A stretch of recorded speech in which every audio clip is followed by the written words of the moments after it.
Welcome back to Onevestor. ഇന്നത്തെ എപ്പിസോഡിൽ ഞാൻ StockEdge എന്ന് പറയുന്ന ഒരു മൊബൈൽ ആപ്പാണ് നിങ്ങൾക്ക് ഇൻട്രൊഡ്യൂസ് ചെയ്യാൻ പോകുന്നത്.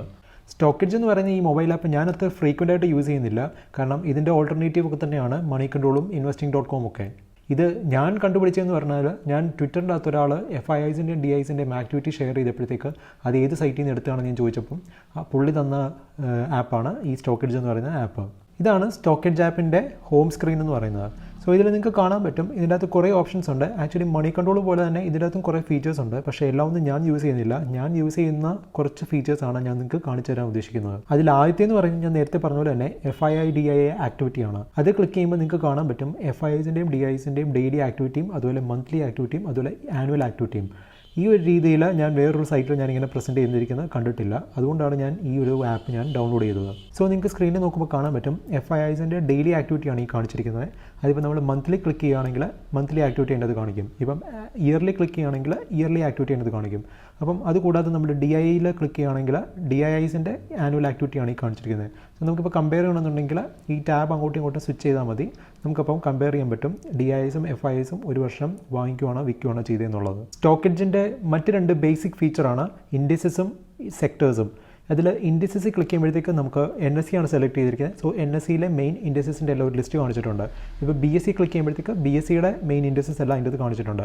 ഇനി അതിൽ തന്നെ നമ്മളിപ്പം BSE ക്ലിക്ക് ചെയ്യുമ്പോഴത്തേക്ക് ആ ഇൻഡെക്സിൻ്റെ അകത്തുള്ള ഇൻഡെക്സിൻ്റെ പ്രൈസും അതുകൂടാതെ സ്റ്റോക്സ് ക്ലിക്ക് ചെയ്യുമ്പോഴത്തേക്ക് ആ ഇൻഡിസസിൻ്റെ സ്റ്റോക്ക് ഏതൊക്കെയാണെന്നുള്ളത് അതിൻ്റെ അത് ലിസ്റ്റ് ചെയ്തിട്ടുണ്ട്. അതായത് ഇപ്പം സെൻസെക്സിൻ്റെ കമ്പോണൻസ് ആണ് 30 കമ്പോണൻസ് ആണ് ഈ ലിസ്റ്റ് ചെയ്തിരിക്കുന്നത്.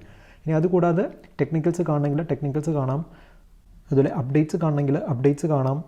ഇനി ഇതേ ഓപ്ഷൻ ഞാൻ NSE സെലക്ട് ചെയ്യുമ്പോഴും കാണാം. ഞാനിപ്പം NSE സെലക്ട് ചെയ്തപ്പോഴത്തേക്ക് NSEയുടെ ഇൻഡെക്സസ് എല്ലാം വന്നിട്ടുണ്ട്.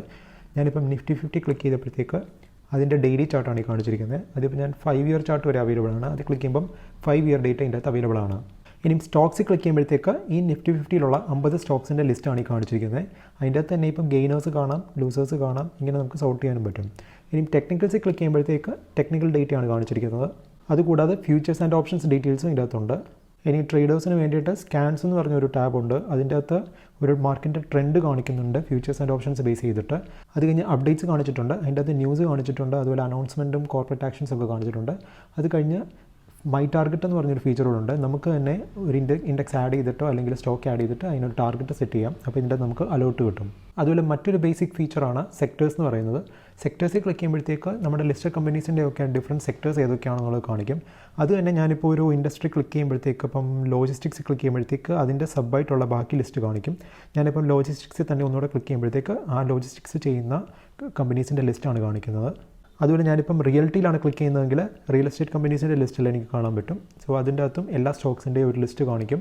അതുകൂടാതെ അവരുടെ PE മൾട്ടിപ്പിൾ കാണണമെങ്കിലോ അല്ലെങ്കിൽ പ്രൈസ് ബൈ ബുക്ക് വാല്യൂ കാണണമെങ്കിലോ ഡെപ്റ്റ് equity ratio return on equity ഇതെല്ലാം ഇൻഡിവിജ്വലി കാണണമെന്നുണ്ടെങ്കിൽ എനിക്കത് സെലക്ട് ചെയ്താൽ മതി. ഇനി അതിൽ തന്നെ പ്രൈസ് കാണിക്കുമ്പോഴത്തേക്ക് അന്നത്തെ ഗെയിനേഴ്സിൻ്റെയും ലൂസേഴ്സിൻ്റെയും രീതിയിൽ അവർ സോർട്ട് ചെയ്തിട്ടുണ്ട്. ഇനി StockEdgeൻ്റെ ഒരു യുണീക്ക് ഫീച്ചർ എന്ന് പറയുന്നത് സ്കാൻസ് ആണ്. പക്ഷേ അത് ഞാൻ പേഴ്സണലി അങ്ങനെ യൂസ് ചെയ്യുന്നില്ല. കാരണം ഇവർ തന്നെ പ്രീ ഡിഫൈൻഡ് ആയിട്ട് കുറച്ച് പാരാമീറ്റേഴ്സ് സെറ്റ് ചെയ്തിട്ട് ഐഡൻറ്റിഫൈ ചെയ്തിരിക്കുന്ന സ്റ്റോക്സ് ആണ് ഇതിൽ കാണിച്ചിരിക്കുന്നത്. സോ അത് ഞാൻ അങ്ങനെ ചെക്ക് ചെയ്യാറില്ല. ഇനി StockEdge യൂസ് ചെയ്തൊരു ഇൻഡിവിജ്വൽ കമ്പനിയാണ് ചെക്ക് ചെയ്യേണ്ടതെന്നുണ്ടെങ്കിൽ നമുക്ക് സ്റ്റോക്സ് ക്ലിക്ക് ചെയ്താൽ മതി. അപ്പോൾ അതിൻ്റെ അകത്ത് ഏത് കമ്പനിയാണോ നമുക്ക് ചെക്ക് ചെയ്യേണ്ടതെന്ന് വെച്ചാൽ ആ കമ്പനി എൻ്റർ ചെയ്ത് കൊടുത്താൽ മതി. ഞാനിപ്പം ITC ആണ് എൻ്റർ ചെയ്യുന്നത്. സോ അതിൻ്റെ അകത്ത് ITC ക്ലിക്ക് ചെയ്യുമ്പോഴത്തേക്ക് ITCയുടെ പേജിലോട്ട് പോകും. സോ നിങ്ങൾക്ക് കാണാൻ പറ്റും ITCയുടെ കറണ്ട് മാർക്കറ്റ് റേറ്റ് ആണ് ഈ കാണിച്ചിരിക്കുന്നത്. അതുകൂടാതെ അവരുടെ ഒരു ചാർട്ടും ഉണ്ട്. നമുക്ക് 5 ഇയർ ചാർട്ട് വരെ അതിൻ്റെ അകത്ത് അവൈലബിൾ ആണ്. അത് കഴിഞ്ഞിട്ട് ഡെലിവറീസ് ക്ലിക്ക് ചെയ്യുകയാണെങ്കിൽ ഓരോ ദിവസം ITCയുടെ എത്ര ക്വാണ്ടിറ്റി അല്ലെങ്കിൽ എത്ര പെർസെൻറ്റേജ് വോളിയമാണ് ട്രേഡ് ചെയ്തിരിക്കുന്നത് അല്ലെങ്കിൽ എത്ര പെർസെൻറ്റേജ് ആണ് ഡെലിവറി ട്രേഡ് നടന്നതെന്നുള്ളത് കാണിച്ചിട്ടുണ്ട്. അതുപോലെ ടെക്നിക്കൽസിൽ ക്ലിക്ക് ചെയ്യുകയാണെങ്കിൽ എഗെയിൻ നമുക്ക് 3 ഓപ്ഷൻസ് കാണാൻ പറ്റും: പെർഫോമൻസും, ലെവൽസും, ഇൻഡിക്കേറ്റേഴ്സും. അതിൽ പെർഫോമൻസിൻ്റെ അകത്ത് ITCയുടെ സ്റ്റോക്കിൻ്റെ ഒരു പെർഫോമൻസ് ആണ് കാണിച്ചിരിക്കുന്നത്. 1 വീക്ക് മുതൽ 5 ഇയർ വരെ ഉള്ളത് അബ്സല്യൂട്ട് റിട്ടേൺ ആണെന്ന് തോന്നി കാണിച്ചിരിക്കുന്നത്.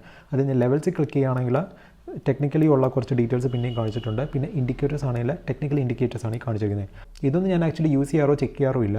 ഇനി ഫണ്ടമെൻ്റലി ക്ലിക്ക് ചെയ്യുകയാണെങ്കിൽ നമുക്ക് ITCയുടെ ഒരു ഫണ്ടമെൻ്റൽ അനാലിസിസ് നടത്താൻ പറ്റും. അപ്പം ഞാനിപ്പം ക്ലിക്ക് ചെയ്തപ്പോഴത്തേക്കും കാണാൻ പറ്റും ITCയുടെ സെക്ടറും ഇൻഡസ്ട്രിയും വെബ്സൈറ്റും അതുപോലെ മാർക്കറ്റ് ക്യാപിറ്റലൈസേഷനും അതുകൂടാതെ വാല്യൂഷൻ റിലേറ്റഡ് കുറച്ച് ഡേറ്റ, പിന്നെ റിസൾട്ട് ചെക്ക് ചെയ്യണമെന്നുണ്ടെങ്കിൽ റിസൾട്ട് ക്ലിക്ക് ചെയ്താൽ മതി. അതുപോലെ ഇമ്പോർട്ടൻറ്റ് റേഷ്യോസ് കാണണമെന്നുണ്ടെങ്കിൽ റേഷ്യോസ് ക്ലിക്ക് ചെയ്താൽ മതി. അതുപോലെ റിസൾട്ട് തന്നെയാണെങ്കിൽ നമുക്ക് ക്വാർട്ടർലി റിസൾട്ടും ആനുവൽ റിസൾട്ടും നമുക്ക് അതിൻ്റെ അകത്ത് കാണാൻ പറ്റും.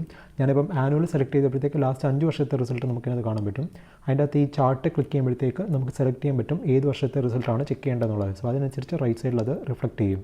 അതുപോലെ റേഷ്യോസ് ക്ലിക്ക് ചെയ്യുമ്പോഴും നമുക്ക് ലാസ്റ്റ് 5 വർഷത്തെ ഡേറ്റയാണ് അതിൻ്റെ അവൈലബിൾ ആയിട്ടുള്ളത്. സോ ഇഷ്ടമുള്ള ഇയറിൽ സെലക്ട് ചെയ്യുമ്പോഴത്തേക്ക് അതിനനുസരിച്ച് ഡേറ്റ റിഫ്ലക്റ്റ് ചെയ്യും. ഇനി ഫൈനാൻഷ്യൽസ് ക്ലിക്ക് ചെയ്യുകയാണെങ്കിൽ ITCയുടെ ക്യാഷ് ഫ്ലോയും പ്രോഫിറ്റ് ആൻഡ് ലോസും ബാലൻസ് ഷീറ്റൊക്കെയാണ് കാണിച്ചിരിക്കുന്നത്. അത് നമുക്കിപ്പം ബാലൻസ് ഷീറ്റ് ടാപ്പ് ചെയ്യുകയാണെങ്കിൽ നമുക്ക് ബാക്കി ഡീറ്റെയിൽസും സെലക്ട് ചെയ്യാൻ പറ്റും. അതുകൂടെ കൺസോളിഡേറ്റീവ് വേണമെങ്കിൽ കൺസോളിഡേറ്റും സ്റ്റാൻഡ് ലോൺ റിസൾട്ട് വേണമെങ്കിൽ സ്റ്റാൻഡ് ലോണും നമുക്ക് സെലക്ട് ചെയ്യാൻ പറ്റും. അടുത്തതായിട്ട് ഷെയർ ഹോൾഡിംഗ് ആണ്. ഷെയർ ഹോൾഡിംഗ് ക്ലിക്ക് ചെയ്യുമ്പോഴത്തേക്ക് ഇവരുടെ പ്രൊമോട്ടർ ഹോൾഡിംഗ് എത്ര, പബ്ലിക് ഹോൾഡിംഗ് എത്ര എന്നുള്ളതെല്ലാം കാണാൻ പറ്റും. അതുപോലെ ഔട്ട്ലുക്കിൽ ക്ലിക്ക് ചെയ്യുവാണെങ്കിൽ ഒഫീഷ്യൽ ഡേറ്റ അവൈലബിൾ ആയിട്ടുള്ളപ്പം അതും അതിൻ്റെ അകത്ത് ഡിസ്പ്ലേ ചെയ്യും. പിന്നുള്ളത് ഫ്യൂച്ചേഴ്സ് ആൻഡ് ഓപ്ഷൻസ് ഡേറ്റ് ഒക്കെയാണ്. അതുകൂടാതെ ഇതിൻ്റെ അകത്ത് ഒരു സ്കാൻസ് അവൈലബിൾ ആണ്. പക്ഷേ ഞാൻ നേരത്തെ പറഞ്ഞ പോലെ തന്നെ ഞാൻ അത് ചെക്ക് ചെയ്യാറേയില്ല. പിന്നെ ഡെയിലി ഡീൽസിൻ്റെ ഡീറ്റെയിൽസും അപ്ഡേറ്റ്സും ന്യൂസും ഒക്കെയാണ് ഉള്ളത്. ഇതൊക്കെ നമുക്ക് ആവശ്യമുണ്ടെങ്കിൽ യൂസ് ചെയ്യാൻ വേണ്ടി മാത്രം. ഈ എപ്പിസോഡ് നിങ്ങൾക്ക് യൂസ്ഫുൾ ആയിട്ട് തോന്നിയിട്ടുണ്ടെങ്കിൽ എൻ്റെ ചാനൽ സബ്സ്ക്രൈബ് ചെയ്യുക. So good bye until the next episode.